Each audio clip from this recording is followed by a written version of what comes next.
Hello, everyone, and welcome to our Spanish learning channel. Today, we're diving into one of the trickiest parts of learning Spanish, the difference between para, and por, these two little words, para, and por, can be super confusing because they both often translate to for in English. But in Spanish, they have completely different meanings and uses. Don't worry, we're going to break it down for you, step by step with lots of clear examples. And remember, take your time, listen carefully, and repeat after me. Let's make this fun and easy to understand, even for total beginners. First, let's understand the core difference, the big picture. Think of por, as indicating the why or the cause behind an action, something that has already happened or is the reason. para, On the other hand, points to the what or the purpose, a future goal or a recipient. It's about the destination, the what for. So, por, is often about the cause and para, is often about the effect or the purpose. Let's start with our first main point, purpose versus reason. This is a very common distinction. If you want to say, I study Spanish in order to work in Argentina, you would use, para. I study Spanish in order to work in Argentina. Estudio español para trabajar en Argentina. Here, Para, shows the purpose, the goal of studying Spanish.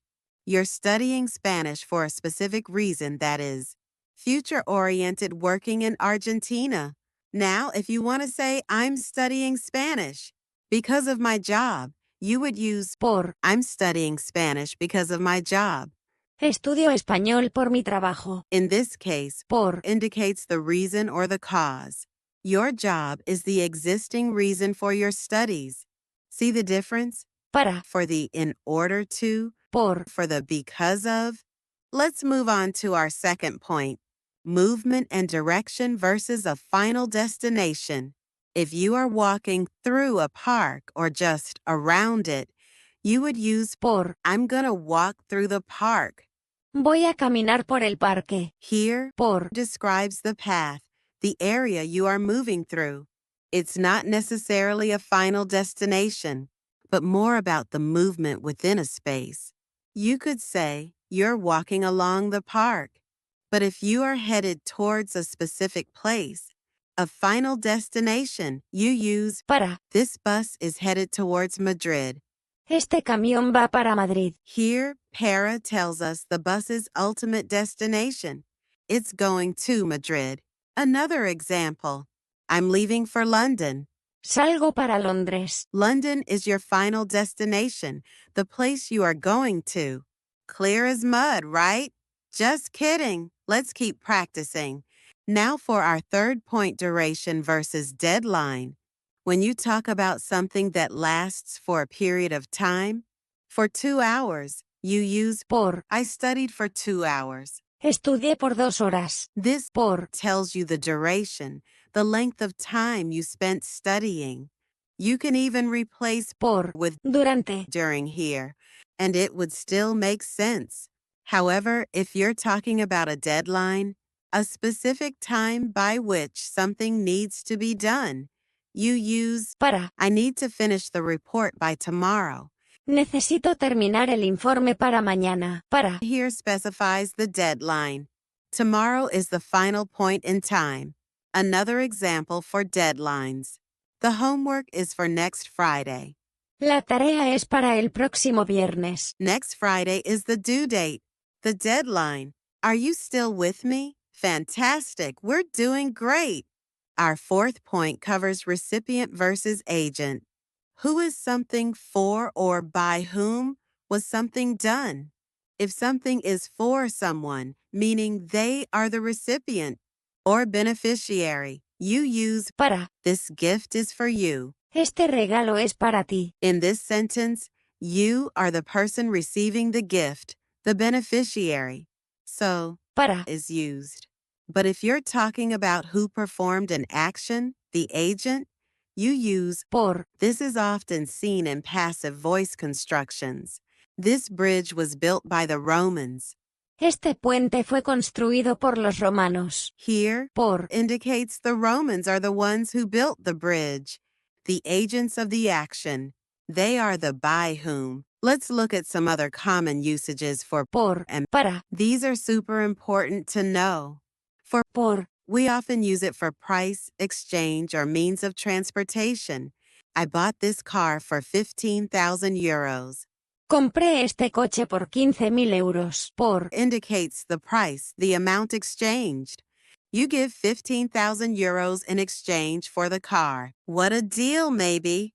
If you send something by email, you use Por. I'll send you the files by email. Te mando los archivos por correo. Por. Signifies the means or method of delivery. You can also use Por. for approximate times of day. I study in the morning. Estudio por la mañana. This doesn't mean exactly at 9 a.m., but generally in the morning. Now, for Para. beyond what we've already covered, it can be used for comparisons or employment. For a child, he is very tall. Para ser un niño, es muy alto. Here Para. is used to make a comparison or give a subjective opinion based on a certain context. You are comparing his height to what is typical for a child.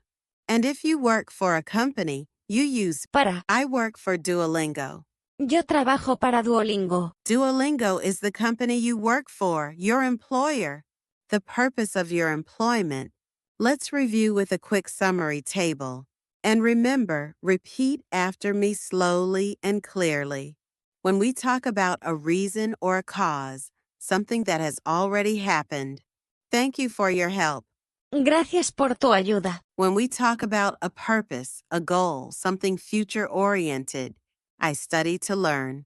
Estudio para aprender. For movement through a place, I walk through the park. Caminé por el parque. For going to a final destination, I'm going to the beach. Voy para la playa. For duration, how long something lasted. I worked for 5 years. Trabajé por 5 años. For a deadline, by when something is due, I need it by tomorrow. Lo necesito para mañana. If you did something on someone's behalf or because of them, I did it for you on your behalf.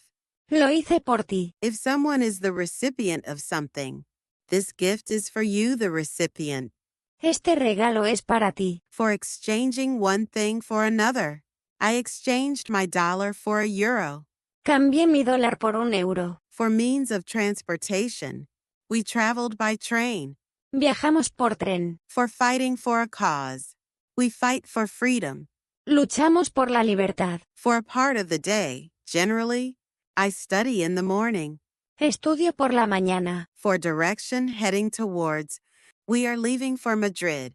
Salimos para Madrid. For an opinion from someone's perspective, for me it's a good idea.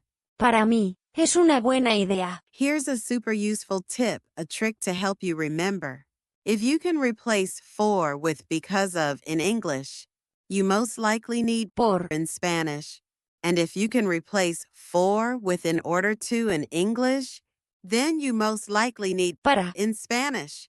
Remember, mastering Para. and Por. takes practice, practice, and more practice. Don't get discouraged if it doesn't click immediately. It's one of those things that becomes more natural.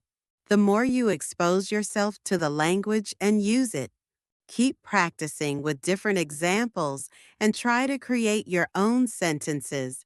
You are doing an amazing job, and every step, no matter how small, brings you closer to fluency. Keep up the fantastic work. If you found this video helpful, please give it a big thumbs up. And don't forget to leave a comment below with your own example sentences using Para. and Por. we love hearing from you. Also, make sure to subscribe to our channel for more Spanish learning videos and hit that notification bell so you don't miss any of our new content. Thank you for watching and see you in the next lesson.